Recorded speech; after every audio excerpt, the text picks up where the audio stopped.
बहुत दिनों पहले हृदयपुर गांव में मुन्नी नाम की एक दूध वाली रहती थी। मुन्नी का दिन अंधेरे में ही शुरू हो जाता था।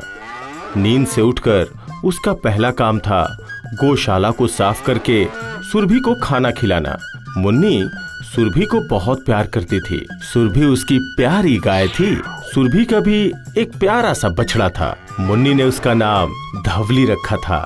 सुरभि और धवली के साथ ही मुन्नी का दिन बीतता था। मुन्नी दूध दुहकर धवली को पिलाकर दूध गर्म करती थी। दूध को गर्म करके घी बनाती थी। मुन्नी के हाथों का घी बहुत प्रसिद्ध था। हृदयपुर गांव में सभी मुन्नी से ही दूध और घी लेते थे। दिन रहते ही मुन्नी घी लेकर निकल पड़ती थी। गांव के रास्तों पर घूम घूम कर घी बेचती थी। घी ले लो, घी,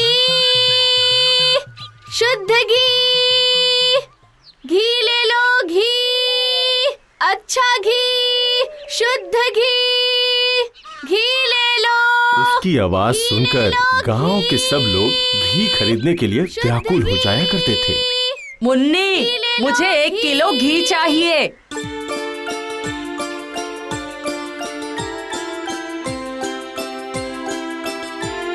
ये लीजिए मौसी, लीजिए। मुन्नी से घी लेकर उसे पैसे देते हैं। मुन्नी चली जाती है दूसरे ग्राहक के पास। ऐसे ही मुन्नी का दिन कट जाता था। मुन्नी की तरक्की देखकर मुन्नी का पड़ोसी कालू और उसकी पत्नी माला को बहुत जलन होती थी।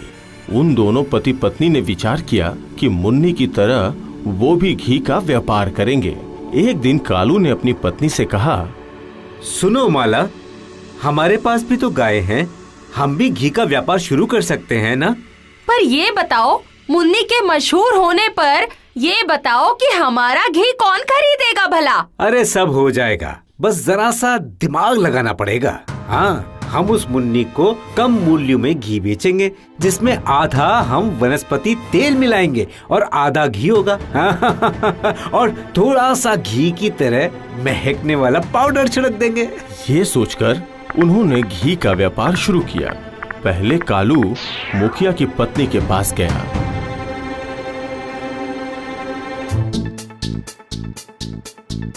मालकिन, ओ मालकिन, घी लेंगी क्या? शुद्ध घी है। नहीं कालू भैया, मैं तो मुन्नी से ही घी लूंगी। उसका घी बहुत अच्छा है। ये क्या कह रही हैं आप? मालकिन, मैं क्या आपको खराब घी दूंगा? एक बार आप घी की सुगंध लेकर तो देखिए। सूंघिए सूंघिए ना।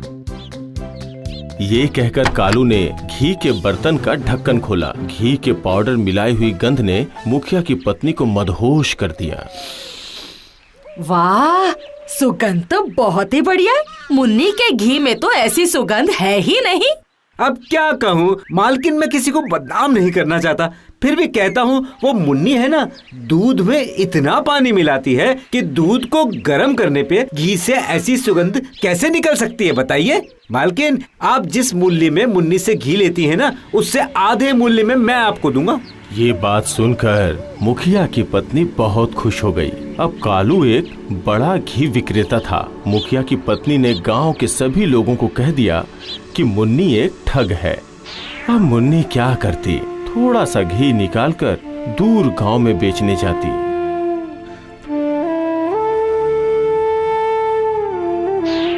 घर लौटकर सुरभि और धवली को पकड़कर रोने लगती और कहती, सुरभि, सुरभि बता तो, मेरा क्या कसूर है? सबने मुझे गलत क्यों समझा? सुरभि। मुन्नी जोर जोर से रो रही थी और अबला सुरभि मुन्नी की तरफ टकटकी लगाए देखे जा रही थी।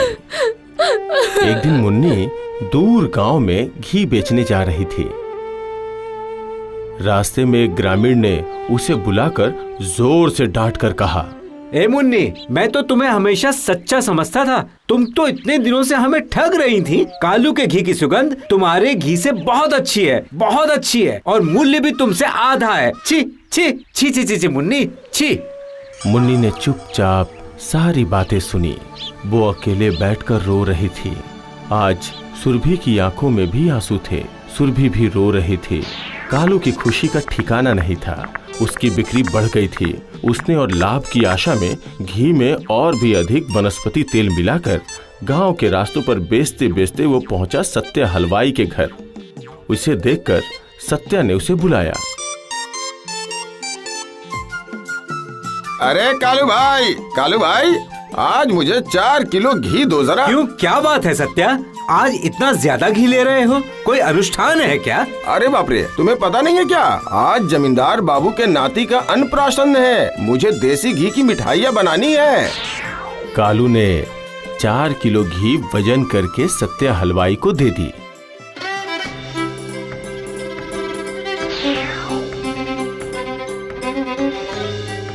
और उधर सत्या हलवाई की मिठाइयाँ खाकर पूरे गांव के लोगों की तबीयत खराब हो गई। यहाँ तक कि जमींदार जी खुद भी बीमार पड़ गए। उसके बाद सत्या हलवाई को बुलाया गया। सत्या हलवाई के आने पर जमींदार बाबू ने पूछा, वो भी कड़े स्वर में, क्यों रे सत्या, तुम्हारी बनाई मिठाई खाकर गांव के सभी लोग बीमार कैसे पड़ गए? जरा बताओ मुझे। तुम्हें तो पता है मिलावट करना कितना बड़ा पाप है। सुनो, मैं तुम्हें कड़ी सजा दूंगा। सत्या डर से कांपने लगा। एक तो बड़े जमींदार, ऊपर से इतनी कड़ी आवाज। सत्या के हाथ पैर बिल्कुल ठंडे पड़ गए।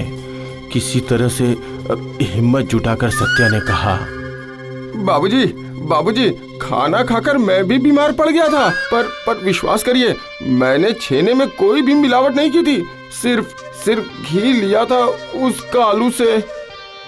उधर गांव वाले गुस्से में आए और एक ग्रामीण ने कहा, वाह वाह वाह वाह वाह, अपनी गलती छुपाने के लिए उस बेचारे कालू पे दोष लगा रहे हो। तुम्हें शर्म नहीं आ रही है? हाँ? दूसरे ग्रामीण ने कहा, हम तो सब उसी से घी लेते हैं, पर हम तो कभी बीमार नहीं पड़े। स्वीकार करो कि तुम्हारी मिठाई खराब थी।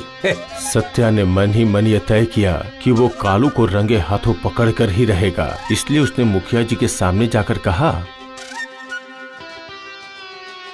मुखिया जी, मैं सच कह रहा हूँ। मैं हमेशा शुद्ध छेने से ही मिठाइयाँ बनाता हूँ। मुझे लगता है घी में ही समस्या थी। अगर आप मेरे साथ एक बार चले तो फिर कौन सच कह रहा है और कौन झूठ कह रहा है ये साबित हो जाएगा। ठीक है। मुखिया जी तैयार हो गए सत्या के साथ कालू के घर जाने के लिए।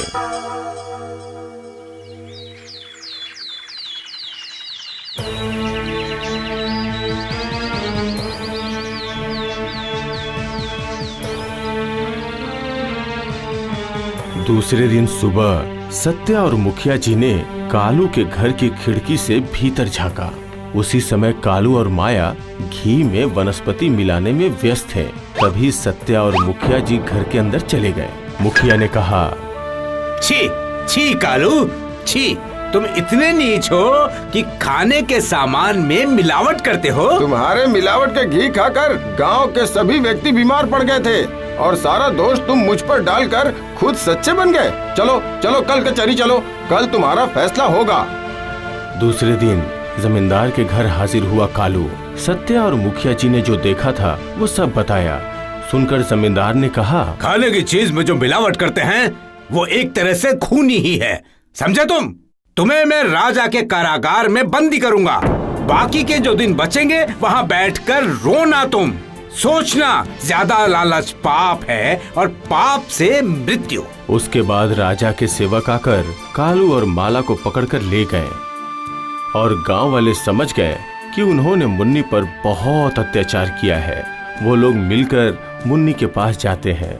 मुखिया की पत्नी ने कहा, मुन्नी, हम सब यहाँ पर तुमसे माफी मांगने आए हैं, हमें माफ कर दो।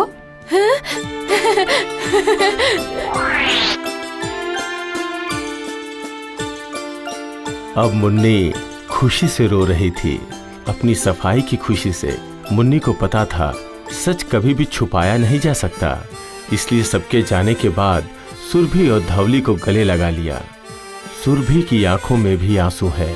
सुरभि भी रो रही है, लेकिन ये आंसू खुशी के हैं।